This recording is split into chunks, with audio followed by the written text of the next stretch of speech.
will spend some time thinking about some different aspects of community living, including where someone might live, what kind of work they might do, and what they might do with their time when they're not working.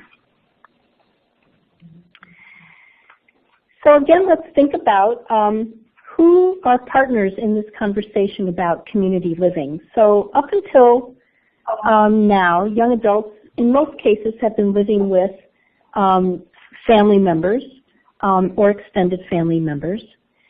And many of us are looking, as we look to the future, are thinking about where that young adult, as they get older and as their parents get older, might live. And what they might do with their time. So school has been a very structured and nurturing environment, and it can sometimes be pretty terrifying for families to think about what comes next. And thinking about that has to do with many things, including what that young adult's interests are, what the family's capacity is to continue to support them as well as let them go. What kind of formal supports might be available? Are there waiting lists of 10 or 12 years for residential supports, or are there supports available now that can help that young adult think about where else they might want to live? So again, this is a conversation that can start when young adults are still in high school, and clearly the family and the young adult are at the center of that conversation. Aging and Disability Resource Centers are a really good resource to begin to think about what kind of supports might be available depending on what that young person's and family's goals and interests are in next steps. We've talked about family care and partnership as two long-term support programs. They include what are called residential supports, and we're going to talk a little bit more about what those might look like. And then often this is a time where the county service coordinator, if a child is enrolled in the children's waivers, might be quite involved in helping families understand what might be on the other side of children's supports in the children's system.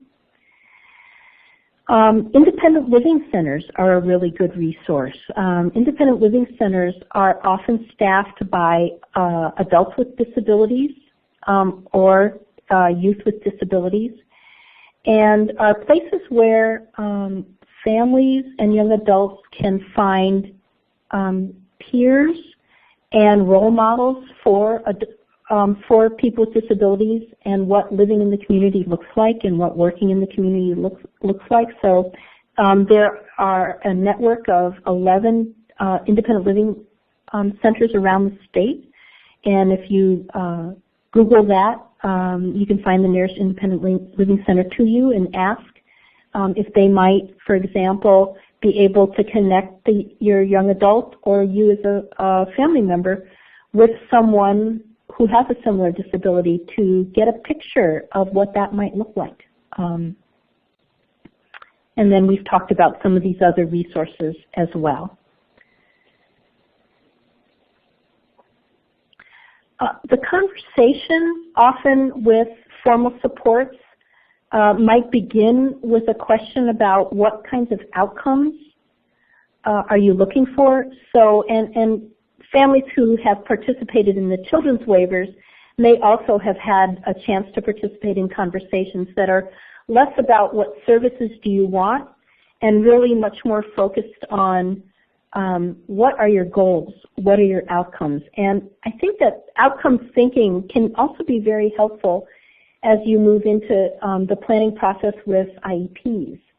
So for example, we become a little bit less concerned with minutia of skill acquisition and really want to start thinking, when my child or young adult walks out the door of this school, what are some of the most important things?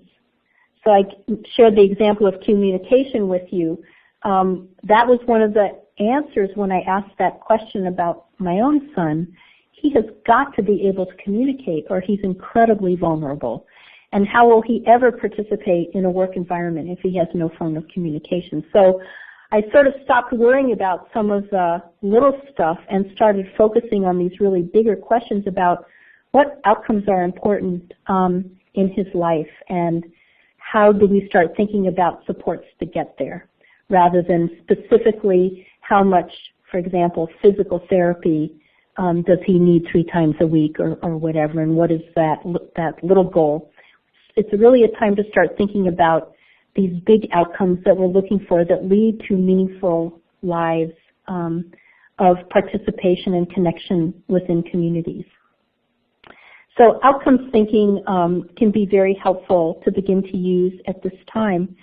And to use it as you think about, as we said, employment, where and with whom to live, and what kinds of other things, leisure, recreation, education, might be important in that young person's life. So let's talk a little bit about employment. And as I said, session 3 will focus almost exclusively on employment. So the purpose here is to share some of the language of the world of employment as it relates to people with disabilities and what some of the concepts are. So as you start thinking about employment, you're going to hear a different terminology.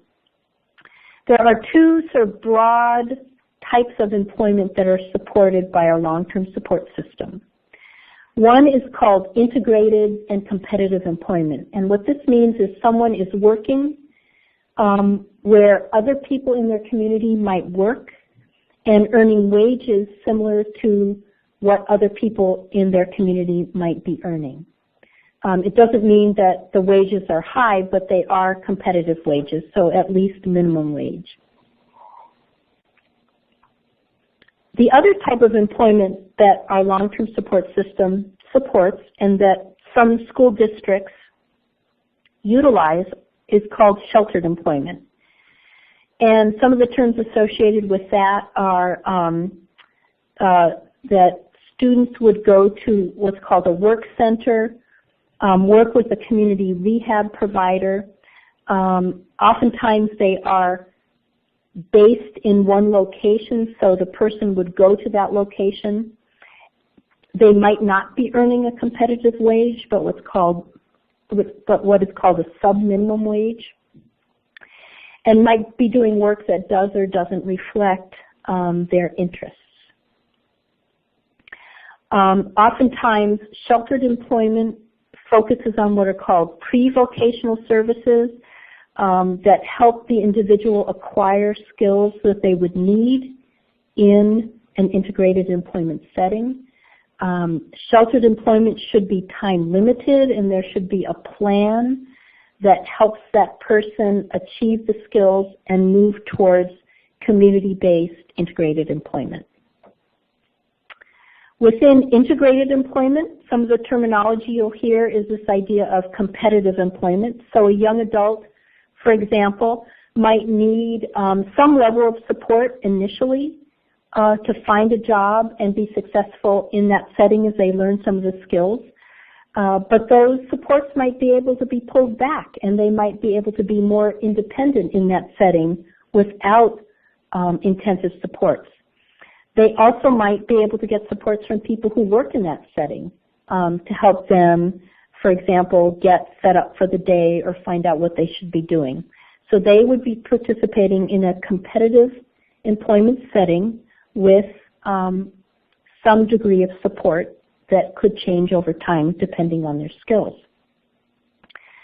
There's also something called supported employment, and this allows an individual to assist the person with a disability on an ongoing basis in that employment setting. So for example, if that person has a significant need for physical support or a significant need for personal cares or other types of medical supports in that work setting, then someone who provides supported employment services can do that.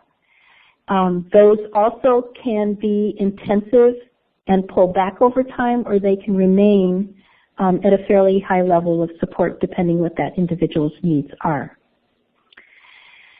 And then individuals can work in typical employment settings. They can also be self-employed. And there are a variety of vehicles to support self-employment. And I think one of the questions that was mentioned is around microboards. And in session 3, we're going to spend more time talking about some of the different ways in which individuals can be supported who want to be self-employed. That would include something like microboards. What's important to know is that you don't have to decide, I want integrated employment or sheltered employment. And you don't have to decide if the individual is going to be working full or part-time. All of these things can be integrated together so that if there are some very specific skills that might be supported with pre-vocational services, those can be provided. And at the same time, that young adult can be working in some community-based settings and exploring those as well. So I think one of the most important things to be thinking about when you think about employment is to, as much as possible, tie that exploration to what the young adult's interests are. And I'll give you another quick example. My son wanted to initially be a pilot. He has very significant physical disabilities. First he wanted to be a pilot, and then he wanted to work on the tarmac at an airport doing mechanical things with airplanes. And so we didn't say, no, you can't do that. We said, let's explore what kinds of things people who work at airports do.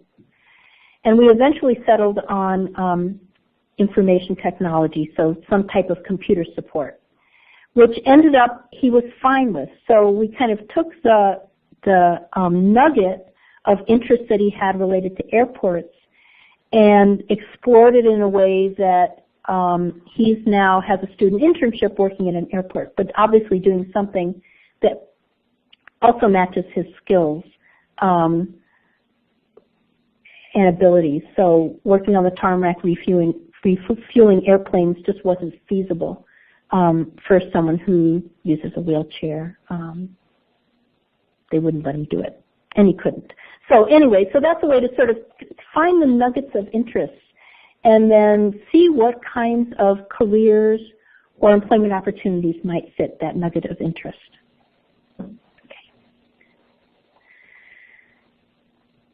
So as you begin to think about employment, and here I would say the term integrated employment has become increasingly a preference within our long-term support system.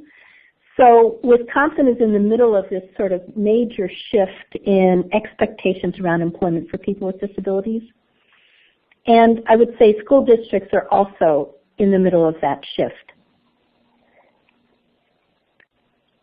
So as you think about who can support a discussion around supported employment, certainly the school is important, but there are other people that you can bring into that discussion. DVR is critical because DVR will help think about what kind of supports they can provide.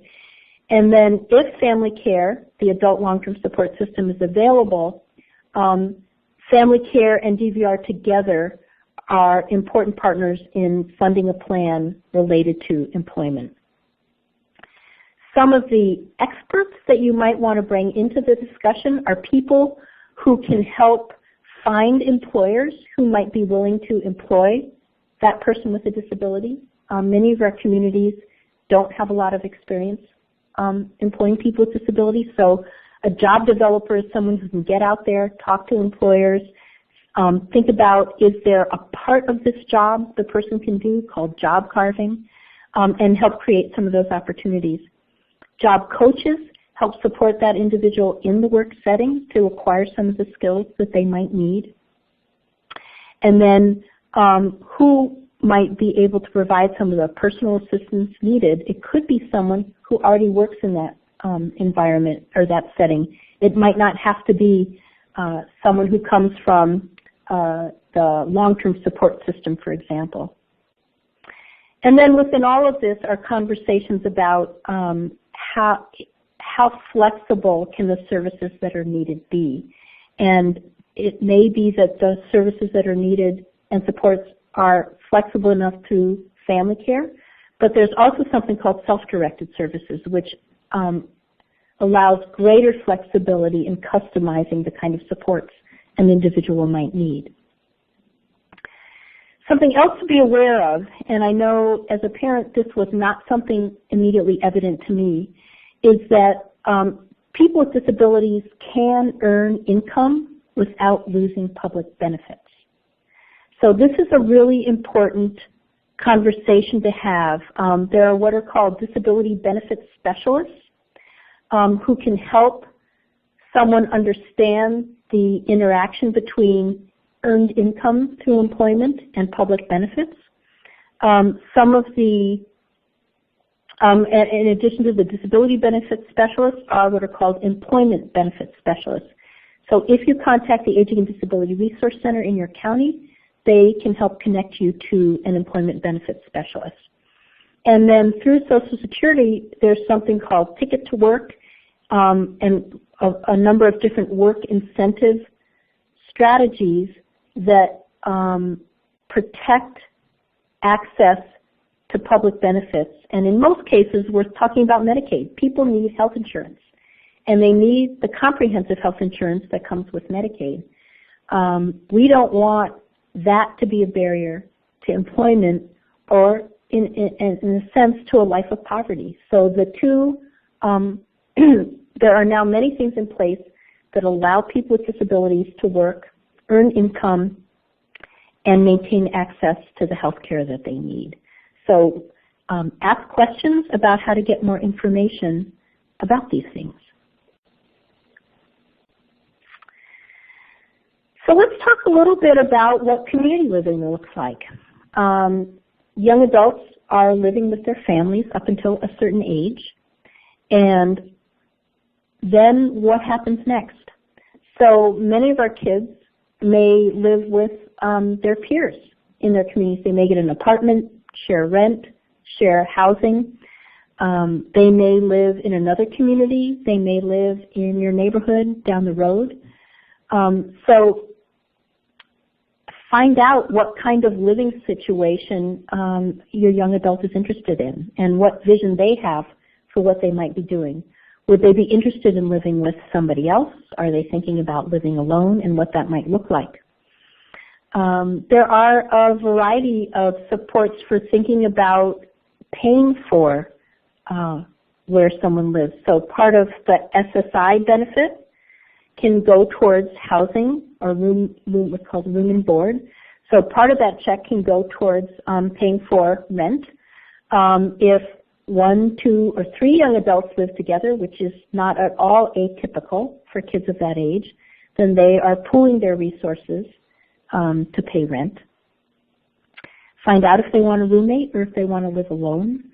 And, you know, if that young adult has, if there's not an ability for that young adult to move out, then are there other family members at some point in time that they might want to be living with, or that you as parents would envision them living with, and explore what that looks like. So I've certainly heard parents say, I can't imagine my child ever not living with me. And in some cases, and certainly part of that is cultural, part of it is you know, what that family's culture and history is, and part of it is economics and also what we can envision for the future of our kids without us. But certainly it's an important discussion to have and something to think about. Certainly as parents, we aren't going to be around forever. So no matter when this happens, it will likely happen at some point, and so we want to be thinking about what it looks like and understand also what might work for our young adults. There are different kinds of living situations. So you may have heard of group homes. More and more, similar to the movement around integrated employment, is this movement around called supported living. And it really thinks about what are the ways in which the person with a disability can live in the community with the greatest degree of choice and control over their lives in ways that other people in their community live and are together. So someone might live in a facility such as a nursing home, where lots of other people with similar needs live. But more and more, there's an expectation that people can live in their own apartments, in their own homes, with roommates, and with supports that they need. So, for example, if someone is living in their own apartment, you can hire an agency that might come in and provide support to that individual on an ongoing basis.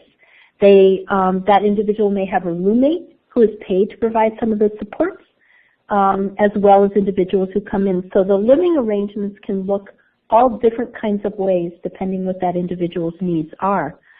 But more and more we want to be asking the question, how do we normalize that as much as possible? How can it be as community-based and as integrated as everybody else who lives in the community, and expect that our formal long-term support systems will be able to respond to that question in a way that reflects full connection to the community. Other questions to be asking are, what are the informal or natural supports that also might be needed to support that individual to help them live within the community? So if there are roommates living together, are there things that each provides for the other that might help them be more successful living in the community? And those may be unpaid supports. So how do you find a match that begins to put together community living in a way that that person can be supported in the most integrated way possible? And last, we want to talk a little bit about community participation. So we've talked about work, we've talked about where and with whom someone would live. What else are they going to do with their time? And some of this goes back to the beginning of our discussion tonight, where we talked about envisioning the future and knowing what that person's hopes and dreams are. So are there other things that they would like to be doing with their time? Not everybody can find a full-time job. Not everybody can tolerate a full-time job. But what other kinds of things might they be doing? Are they interested in volunteering at the library or the hospital or the local daycare? Many people find it rewarding and get a lot back from giving to the community. So finding ways to do that. Are there community organizations, clubs, interest groups that they might want to be part of? Think about things that they'd like to do for fun. Also think about health. So for example, is exercise important? Might they join a local health club? Or why, in order to get access to something they enjoy doing, like swimming or working out or music while exercise, or any of those kinds of things? Are there other types of community interests? And then how to foster friendships and social connections. And I think that this can be one of the hardest things to do, particularly if, as family members, you've been critical social connectors. So begin to think about, are there other ways or supports for those social connections that can come from the community at large? And always be thinking about the role of natural support. So for example, if there is a local travel group that meets once a month to share their travel experiences, might someone from that group be willing to pick up the individual with a disability and provide transportation to and from that event, rather than formal supports to do that? And then I think something for family members to always be thinking about and wrestling with is, what's our tolerance for risk? There's always risk as our young adults start to move away from the nurture and support of the family into the community. And our typically developing kids are always pushing back at us to seek out those opportunities with their peers and in our communities. Our kids with disabilities don't always have the chance to do that, and we as parents don't always have the chance to experience it. So our tolerance for risk may be different because our kids haven't been successful in those opportunities in the same way that our typically developing kids are.